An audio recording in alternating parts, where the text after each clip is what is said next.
Hi, so I will be presenting the animation converter today. This was a long week. I tried my best to achieve everything. I think I have achieved a lot, but there is a kind of like a caveat to what I've done. So I have done the exporting for animation from two different skeletons, and they are, of course, more than 20 frames and uh, almost everything here. It's like nothing is hard coded. I mean, one thing, except one thing, everything is not hard coded.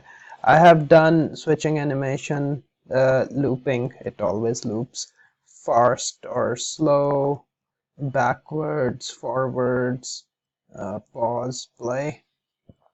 Uh, so basically, forward and backward and fast and slow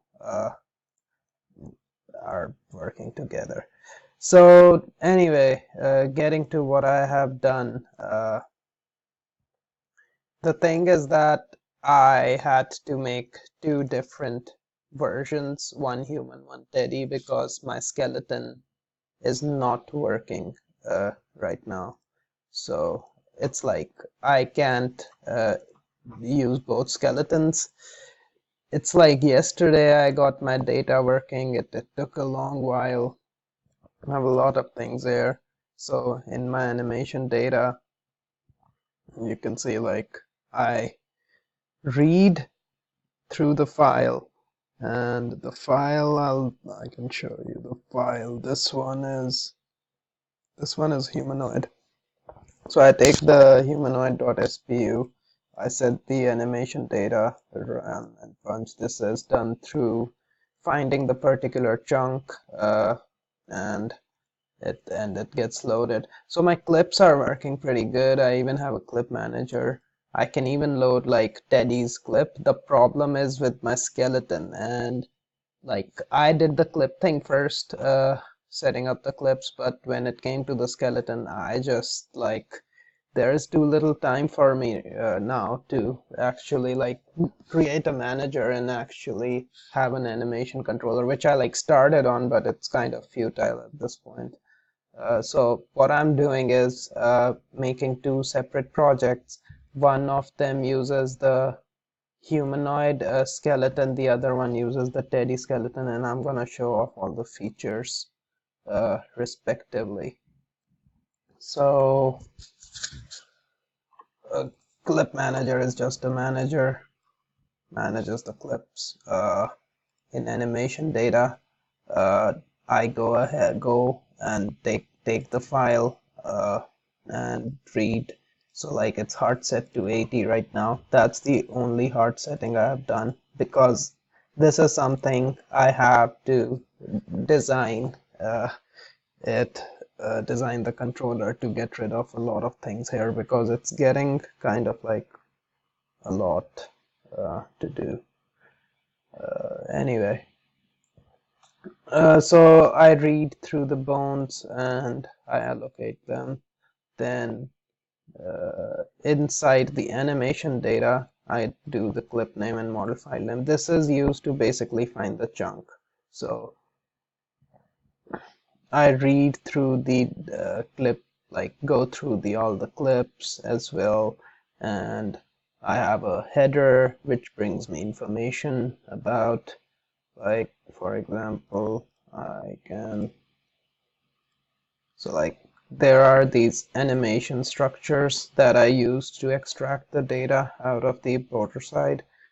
Both importer and my application here have the same structures, which is pretty obvious. So yeah, from clip header I can get the total time, which I am not using yet, but at least basically the data out of the importer is pretty solid right now. The thing is, management inside my actual engine, I mean, I didn't, I put that for the last, because before getting the data, what's the point? So 4 minutes into the video, I think I'll go ahead and show you what I have done. So if I start it, I mean, hopefully this will build, otherwise 4 minutes of yapping at the monitor, I think.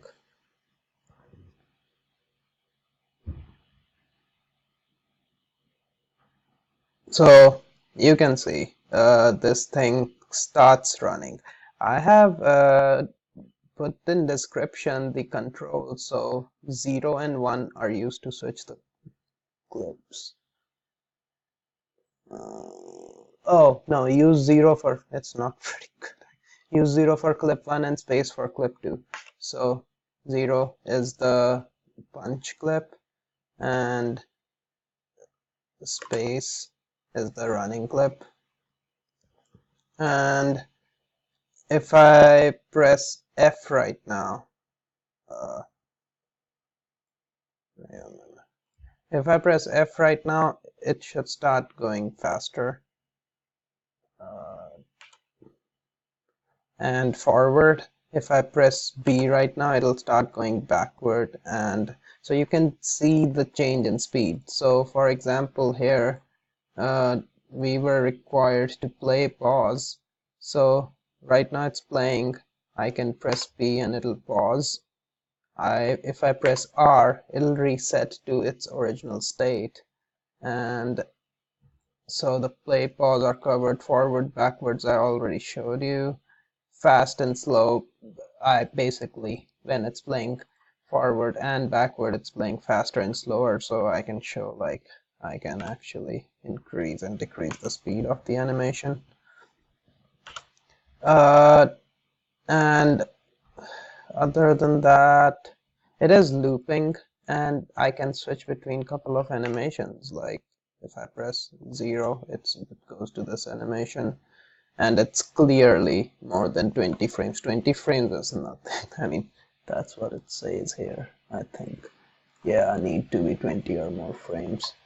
So yeah, this is basically the humanoid, and these are. So I couldn't get the skeleton working, so what I did is like copy pasted the entire thing and used like oh no, this is kind of confusing. So here I have another project, and instead I'm doing everything same. Instead I'm like doing teddy.tga.spu, and the walk and idle will be done here. So the code is all the same. There is nothing different. The only thing different is the actual skeleton and the couple of other animations that it will have.